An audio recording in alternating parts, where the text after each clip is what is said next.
여러분 반갑습니다. 광주광역시 교육청 민주시민교육과 장학관 정종재입니다. 오늘 여러분들과 함께 공부할 주제는 이제 학교 안에서 우리가 다니고 있는 학교 안에서 친일 잔재 청산의 하나의 사례에 대해서 여러분들과 함께 배워보고자 합니다. 저는 금년도 9월 1일자로 광주광역시 교육청으로 발령을 받았는데 그 전에는 광주 제1고등학교 교감으로 2019년 9월 1일부터 2021년 8월 31일까지 일을 했습니다. 그래서 마침 2019년 9월 1일자로 이렇게 광주 제1고등학교에 가보니까 한참 학생들이 새로운 교과를 만드는 일에 매진을 하고 있었습니다. 그래서 저는 중간에 들어갔기 때문에 그 일을 그 전임 교감 선생님을 쫓아서 계속 따라서 해야 하는 그런 위치였습니다. 이제 먼저 여러분들과 함께 배워볼 사례는 교과를 작사 작곡한 분이 이제 좀 문제가 있어서 친일 인사가 작곡을 해서 그런 문제들 때문에 교과를 새롭게 제정하는 그런 사례이겠고요. 그다음에 역사가 오래된 학교의 경우에는 학교에 여러 가지 공적비 같은 것이 있지요. 그런 공적비의 내용이 어떤 분에 대해서 공적을 기록해 놨는데 그분의 과거 일본 식민지시대 때 행적이 문제가 되어서 과연 역사 바로잡기 차원에서 어떻게 해야 될 것인가, 그렇게 해서 나름대로 그분의 공과 과오를 이렇게 함께 생각하고 평가하는 그런 사례입니다. 먼저 첫 번째 사례입니다. 광주 제1고등학교 교과 제정의 사례입니다. 2018년도에 광주광역시 교육청에서는 학교 안 친일 잔재 청산을 위한 TF팀을 운영을 했습니다. 그래서 결과 보고서를 우리 시 관내 학교들의 현황을 조사를 해서 결과 보고서를 냈는데 보고 내용에서 광주 제1고등학교 교과 작곡자 이응렬 씨가 친일 인면사전에 등재된 그런 분이었다는 것이었습니다. 그게 딱 지적이 돼 있어요. 그래서 이제 사실 학교에서는 그 사실도 몰랐죠. 그런데 2019년 1월 2일자에 전남일보, 우리 지역의 유력 신문사죠. 전남일보에서 광주일보 교가 작곡자 친일파 경력에 대해서 크게 이렇게 화면처럼 보도가 됐습니다. 그래서 학생 독립운동에 불을 붙인 광주일보에서 친일 작곡 교과를 버젓이 이런 사람들의 눈을 확 사로잡는 그런 내용으로 대서특필이 됐어요. 그래서 이제 학교에서는 난리가 났죠. 2019년 1월 28일 날 개학 후에 첫 선생님들, 부장교 선생님들의 회의가 열렸는데 이때 교과 문제를 어떻게 할 것인가 논의를 하게 됩니다. 바로 사흘 뒤에 졸업식이 있거든요. 졸업식 때는 교과를 부르잖아요. 그래서 여기에서 이제 너무나도 촉박한 시간이지만은 교사, 학생, 학부모 설문조사를 급히 추진해보자 이렇게 결의를 하게 됩니다. 그리고 설문 결과는 총동창회에도 알리자 이렇게 논의를 합니다. 선생님들이. 그래서 이제 1월 28일 날 바로 당일이죠. 학생들의 의견을 수렴을 합니다. 학급회를 열고 또 대의원회를 개최를 합니다. 네. 그래서 이제 뭐 설문조사도 하고 그렇게 했는데 교과 교체를 찬성하는 학급이 18학급, 그대로 유지하자는 학급이 3학급이 나왔습니다. 그리고 졸업식 때 옛날 교과로 그대로 부르자, 찬성이 2학급, 가사만 낭독하자 4학급, 아예 부르지 말자 14학급, 그리고 결정을 못한 학급이 1학급 이렇게 나왔습니다. 그래서 이제 결국 졸업식 때는 교가 없는 졸업식이 거행이 됩니다. 제1부에서는 1월 29일부터 1월 30일까지 또 급히 학부모, 선생님들 설문조사를 진행을 합니다. 그래서 학부모님은 모두 138분이 응답했는데 변경하자가 94.9%, 현행 교과를 유지하자가 5.1%가 나오고 선생님들은 26분이 응답을 했는데 변경하자가 88.5%, 현행 교과 유지가 11.5% 이렇게 나옵니다. 또한 2019년 2월 1일 날 총동창회에 교과 변경 관련 의견을 회신해 달라고 요청하는 공문을 보냅니다. 거기에서 설문 결과를 알리고 교과 변경에 대한 동창회의 입장과 추진 방안을 알려달라고 요청을 합니다. 2019년 2월에서 3월 사이에 광주 서중1고 총동창회 안에서는 교과 문제에 대한 격론이 벌어집니다. 임원진과 구성원간 각 기수 내에서 치열한 내부 토론을 진행을 합니다. 과거 교과 제정의 선례에 따라서 동창회가 교과 제정 추진에 가부를 결정할 위치에 있지 않고 학교에서 추진하는 일에 대해서 돕겠다 이런 수준에서 총동창회의 입장은 정리가 됩니다. 그런데 참 그 연세 많이 드신 선배님들, 100년 역사를 가진 그런 오래된 학교이기 때문에 교과에 대한 사랑은 눈물겨울 정도입니다. 그 하나의 일단면을 보시겠습니다. 거의 신앙에 가까울 정도죠. 그래서 일고 안에서는 그 졸업한 선배들 사이에서는 학교에서 새로운 교과를 제정하는 일에 대해서 대단히 못마땅하게 생각하고 격한 반대 의견을 계속 개진을 했습니다. 그럼에도 불구하고 2019년 4월 2일 날 교과 제정 추진위원회가 구성이 됩니다.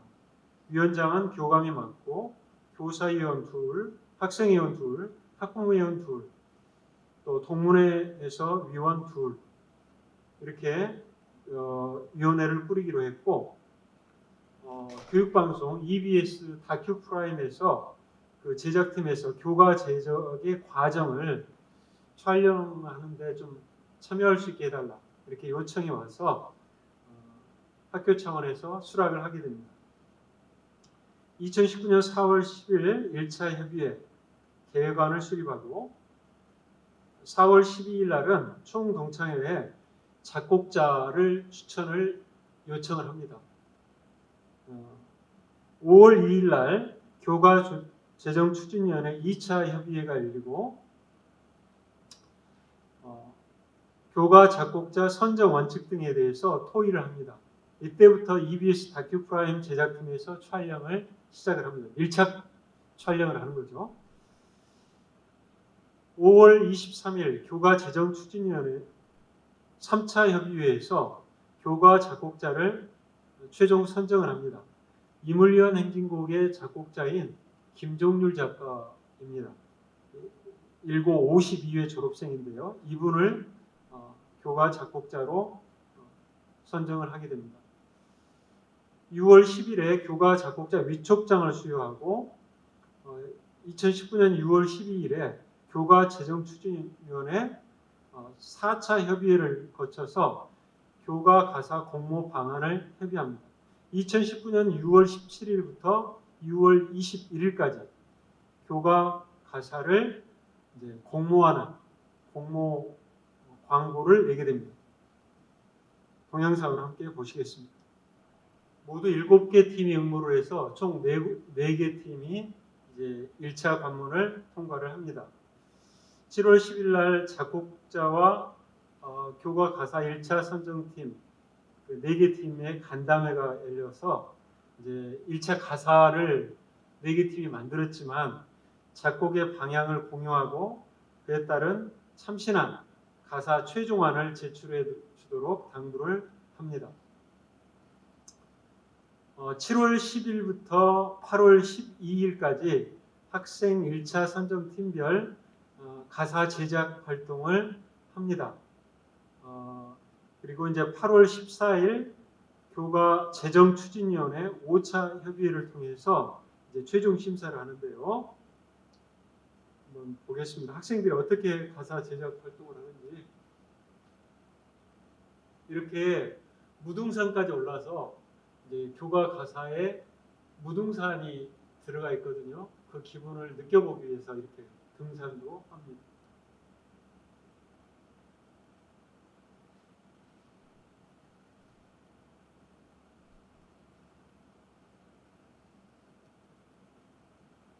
그렇게 해서 이제 8월 14일 5차 협의회에서 최종 심사를 하는데 최우수상으로 교과 편집부 팀이 이렇게 뽑힙니다. 그런데 이제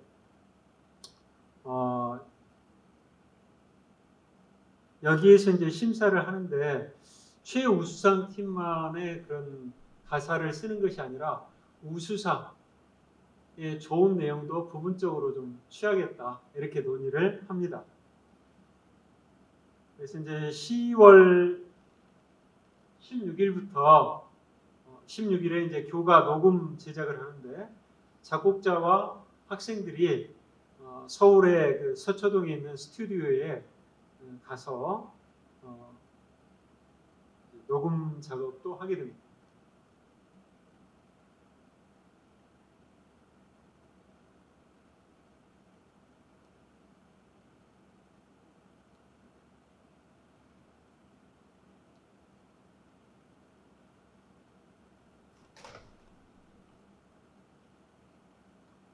이제 10월 30일에 교과재정추진위원회 6차 협의회에서 교과 시연회를 갖고 학생들 숫자가 너무 많잖아요. 그 팀으로 했기 때문에 그래서 이제 그 최우수상 수상자인 교과 편집부 팀을 작사자로 명기하기로 이렇게 합의를 합니다. 그리고 11월 4일 날 서중일고 동창회 임원진에 대한 사전 보고회도 갔습니다.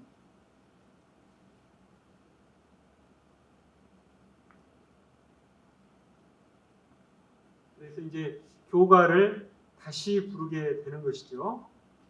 그래서 이제 11월 4일 날 밤 9시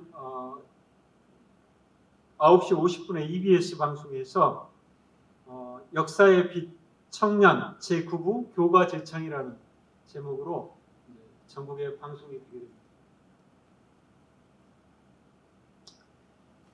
이 모습은 이제 재학생들이 교과 익히기 활동을 하는 거죠. 11월 19일 날 새 교과 발표를 앞두고 재학생들이 교과를 배우는 장면입니다. 그래서 아침 등교 시간, 점심 시간, 청소 시간에 계속 이렇게 익숙해지도록 틀게 됩니다. 이렇게 해서 새 교과 발표회를 위한 리플릿을 제작을 하고요. 아주 행사를 거창하게 했습니다. 경과보고 리플렛에 들어있는 이런 이것이 하나하나가 새로운 역사를 기록하는 과정이죠. 이제 교과 학생들이 참여해서 만든 교과 학보 원본입니다. 교과 발표의 장면이 이때만 해도 코로나19 이전이니까 이렇게 강당에 모여서 많은 숫자가 모여서 참여를 할 수 있었죠. 꿈 같은 얘기죠. 지금 생각해보면. 새로운 100년의 다짐, 새 교과 발표에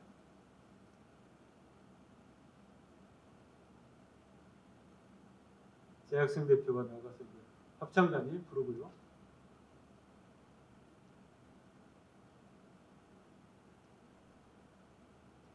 작곡자 김종률 작가에 대한 감사패를 증정을 합니다. 교장선생님께서 증정을 하시죠. 그리고 총동창회에서 교과 가사를 학생들이 만들었죠. 그 학생들에 대한 장학금을 또 학생들에게 큰 돈의 장학금을 또 수여를 합니다.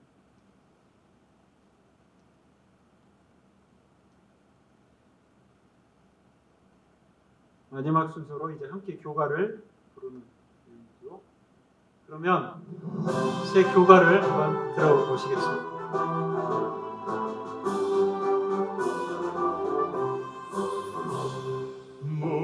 모등의 햇살 아래 눈부신 동백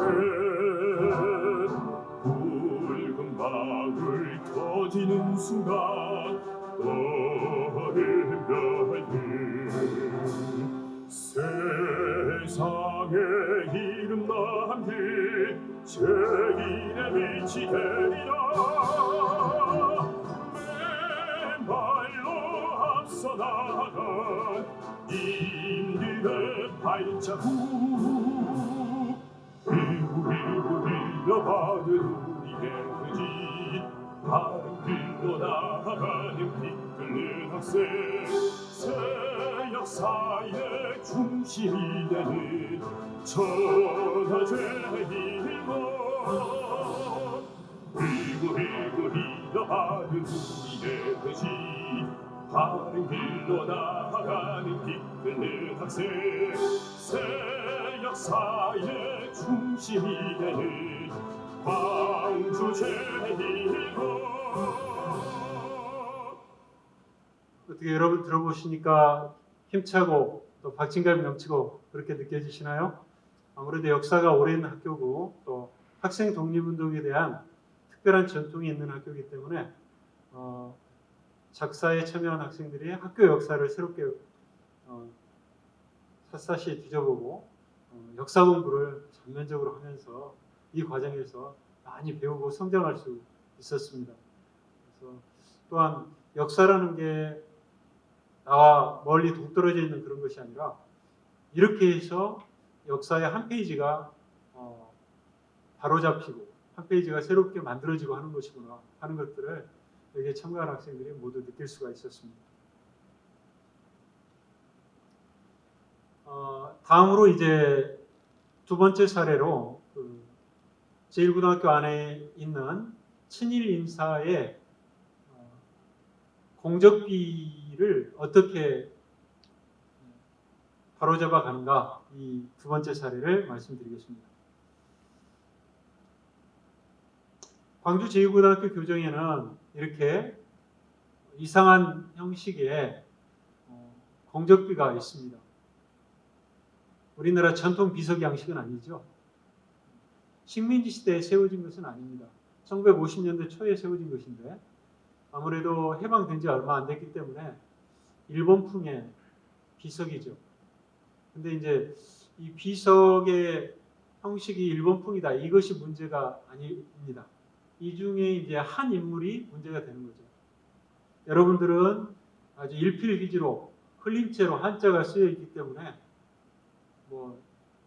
낯선 외국의 문자처럼 생각되실 겁니다. 읽을 수 있는 학생이 있는지 모르겠는데요. 저 위쪽에 두 사람의 이름이 새겨져 있습니다. 오른쪽부터 보면 지정선, 왼쪽에 원창규, 선생, 그 아래로 읽습니다. 선생, 장학, 기적비. 이 두 인물이 학생들의 학문을 권장하는 데 있어서 뚜렷한 공적을 세웠기 때문에 그 공적을 기록한 비석이라는 것입니다. 사실 친일 잔재 청산을 위한 학교 현장의 친일 잔재에 대한 보고서가 나오기 전까지는 우리가 이게 도대체 무슨 비석인지 교직원들도 그렇고 학생들도 그렇고 무덤덤하게 그냥 지나쳤습니다.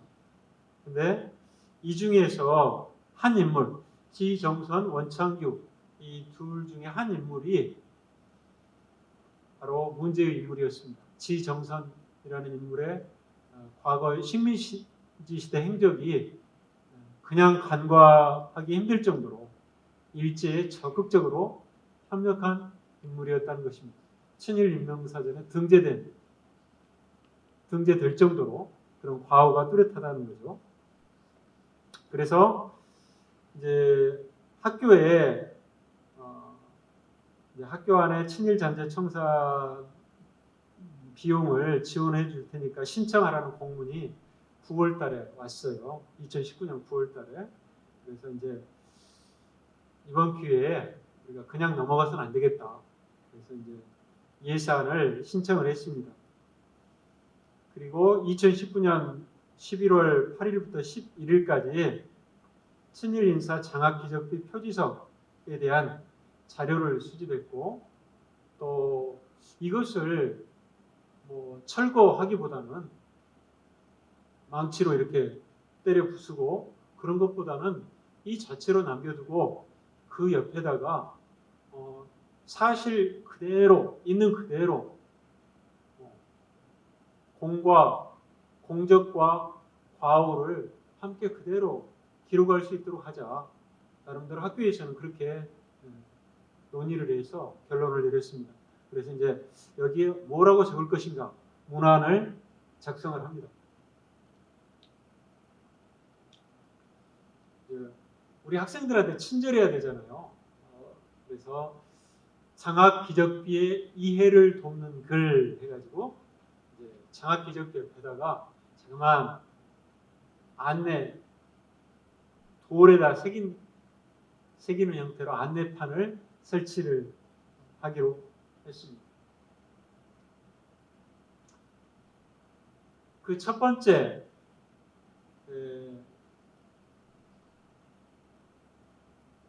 광주 서중일고 80년사라든가 65년사 이런 책에 나와 있는 이 사람의 공적에 대한 그런 내용입니다. 보시면은 1947년 7월 광주 제1고 1고의 전신인 광주 서중학교가 화재로 전소되고 말았다. 전부 불타버렸다 이 말이죠. 이제 광주 제1고의 전신은 뿌리는 광주 고등보통학교, 광주 고보라고 하죠. 광주 고보가 1937년에 광주 서중학교로 바뀌어요. 5년제, 때로는 6년제도 되고 막 그랬는데 그러다가 거기에서 이제 1951년에 광주 제1고등학교가 또 세워집니다. 서중학교가 1972년까지 전속되다가 이제 폐교가 되고요. 그런 맥락입니다. 근데 해방 후에 우리나라 학교에 특히 중등학교에는 학생들이 좌우 이념 대립이 아주 극심했습니다. 신탁 통치 문제라든가 찬탁, 반탁이라든가 이런 문제로 그래서 그 와중에서 이념 갈등의 와중에서 학교 건물이 불에 타버려요. 아주 잿더미가 되고 맙니다. 그래서 학교 당국, 동창회 학부형은 당시 광주의 유지이던 유력 인사이던 지정선, 원창규 씨 2인을 추대하여 광주 서중 교사, 학교 건물 복구 기성회를 발족시킵니다. 이들이 불철주야 헌신한 결과 1951년 학교를 재건할 수 있었다. 동창회와 재학생들은 53년 5월 1일 교정에 장학 기적비를 세워 두 사람의 공적을 기록하였다. 여기 출전까지, 근거까지 여기 딱 기록을 하게 됩니다. 그 다음에 이제 이 사람의 과오입니다. 과오.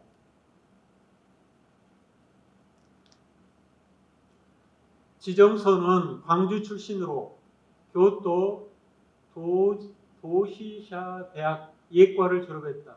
1933년과 1937년 전남도의회 의원에 당선되었고 35년에는 광주부, 이제 지금으로 말하면 부라면은 광역시급이에요. 아주 큰 도시예요. 광주부 부회 의원을 지냈다. 여러 기업의 간부를 역임했고 39년에는 전시체제 강화를 위해 조직한 조선 유도연합회, 유학을 배우는 그런 단체 있죠. 참사를 맡았다. 40년 5월 그의 형 지창성과 함께 국방헌금 4만 원, 광주부 군사후원연맹비 5천 원, 광주신사 조영비 5천 원, 혈병 가족 위문금 5천 원 등 총 5만 5천 원을 일제에 헌납했다. 친일 인명사전 3권 642쪽. 이 5만 5천 원이라면 지금 화폐 가치로는 어마어마하게 큰 돈입니다. 몇 억, 10억대 가깝게 될 정도로 큰 돈이에요. 이런 돈을 헌납했다는 것입니다. 그래서 지정선이 일제 식민 통치기구에 참여하고 침략전쟁에 적극 협력한 역사적 과오를 여기에 함께 적어 후대의 거울로 삼고자 한다. 이런 내용으로 이 사람의 물론 잿더미가 된 학교를 다시 이렇게 세우는데 큰 공을 세웠다. 이거는 분명히 공적이죠. 근데 후손들은 그분의 이런 밝은 면만 본다는 것입니다. 그래서는 안 되겠죠. 좀 일제에 적극적으로 협력한 그런 민족 반역자로서 활동한 그런 어두운 측면도 있다는 것. 이거를 통해서 이제 역사라는 것이 결코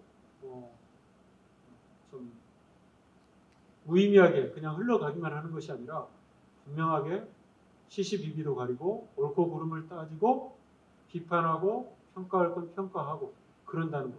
역사라는 것이 얼마나 때로는 두렵고 무서운 것인가. 이런 것들을 학생들이 느낄 수 있도록 그렇게 했습니다. 이 일을 통해서 장학기적비라는 게 무엇인가 학생들이 한글로 적어놓으니까 제대로 아는 그런 계기도 되었죠.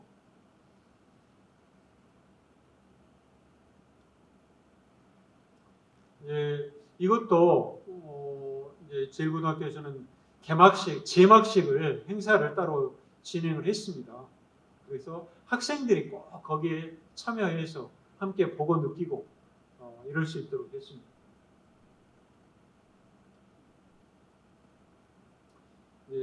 모든 학생들이 정문 쪽에가 있거든요. 그래서 모든 학생들이 참여할 수 없기 때문에 학생의 간부들하고 역사 동아리 학생들 이렇게 참여를 했습니다.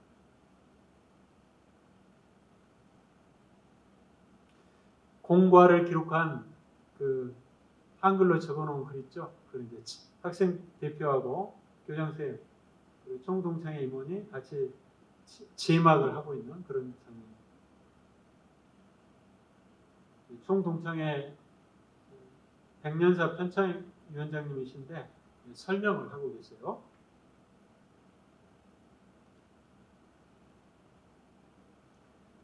그래서 이 기적비 옆에다가 옆에 작은 알림글 있죠. 이렇게 해서 학생들이 늘 오고 가면서 읽을 수 있게 그렇게 했습니다. 그래서 친일 잔재를 물론 이제 교과에서는 아예 그걸 역사의 뒤안길로 옛날 교과는 페이지를 넘겨버리고 새 교과를 전면에 걸었지만은 이 두 번째 사례에서는 역사의 명암을 있는 그대로 보여주면서 학생들이 보고 느끼게 하고 정말 앞으로 사회에 나가서 이 나라의 기성세대가 되고 지도자가 되고 했을 때 때에 따라서는 역사에 준엄한 그런 심판의 대상이 될 수도 있다. 크게 느끼고 경계하는 그런 삶을 살도록 하는 그런 의미도 갖는 그런 계기였습니다. 이렇게 광주 제1고등학교에서 있었던 친일 잔재 청산의 두 가지 사례를 여러분들과 함께 추적을 하면서 공부를 해보았습니다.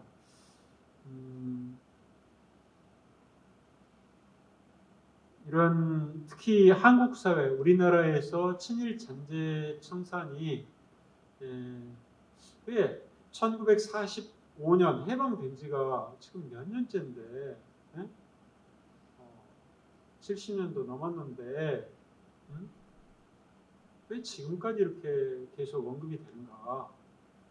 참 때로는 여러분들이 의아하게 생각될 수도 있을 것 같습니다. 근데 이제 역사 중학교 때 또 고등학교 때 역사를 한국사를 배워서 여러분들이 아시겠지만은 1945년 해방, 1948년 대한민국 정부 수립, 또 재헌국회가 구성이 되고 거기에서 이제 친일 잔재 청산 문제가 논의가 되죠. 그래서 반민족 행위자 처벌을 위한 특별위원회가 꾸려지죠. 줄여서 반민특위가 결성이 되잖아요. 근데 그것이 제대로 조사하고 또 심판하고 처벌하는 이러한 역할들을 제대로 못하지 않았습니까? 이승만 정권의 탄압에 의해서 강제 해산당하고 그 기능이 정지되고 그러고 말죠. 뭐 다섯 손가락에 제대로 꼽을 수도 없는 그런 인물들이 이제 감옥살이에 신용을 하다가 그마저도 다 석방이 되고 6.25 전쟁을 겪으면서 유야무야 되고 그렇게 되고 말았죠. 그래서 우리나라는 정말 친일파의 그런 오욕을 제대로 청산할 기회를 갖지 못했던 것입니다. 그래서 지금까지 흘러왔죠. 그래서 정말 친일파의 후손들은 많은 돈을 갖고 있고 또 교육을 대학 교육까지 제대로 받고 그렇기 때문에 지도층으로 우리 사회의 주류 세력으로서 지금까지 건재할 수 있었지만은 반면에 독립운동가의 후손들은 가산을 탕진하고 사방으로 뿔뿔이 흩어지고 유리걸식하고 그런 과정에서 제대로 배우지도 못하고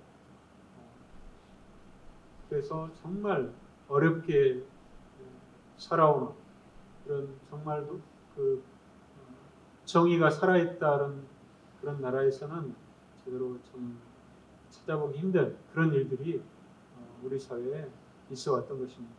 요즘에 와서야 이제 민주정부 들어서고 그러면서부터 독립운동가들에 대한 예우, 보훈 이런 것들이 이제 많이 강조가 되고 있는데 과거에 이제 직접적인 독립운동을 했던 당사자분들 제대로 보훈도 받지 못하고 평가도 받지 못하고 돌아가신 분들이 대부분이죠.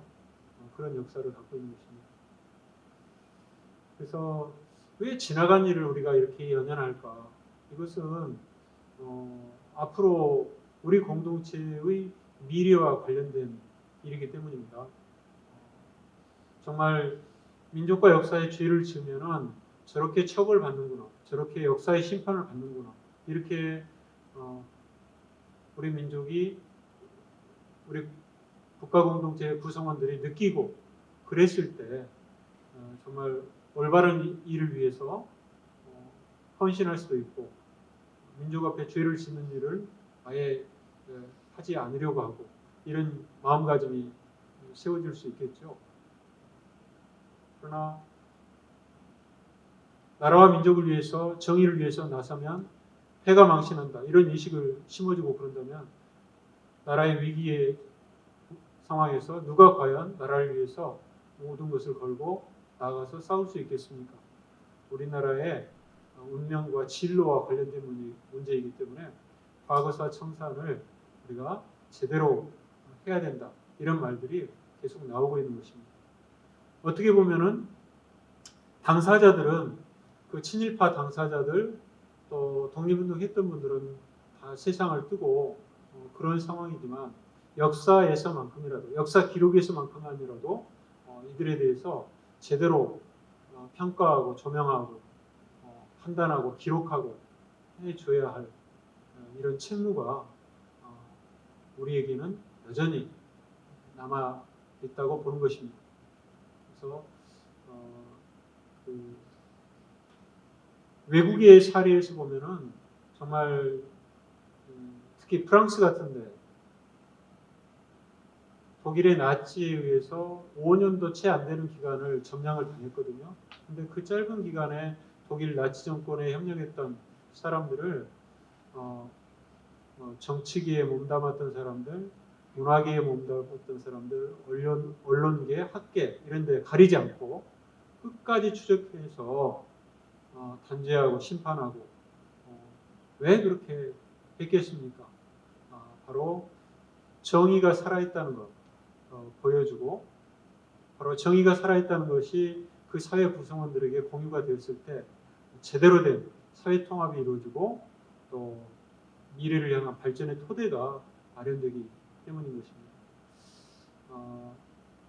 짧은 시간에 걸쳐서 이제 두 가지 학교 내 친일 청산의 사례와 또 친일 잔재 청산이 우리에게 갖는 의미에 대해서 여러분들과 살펴보았습니다. 광주 제1고의 사례가 모든 이렇게 해야 된다 이런 법은 없겠죠.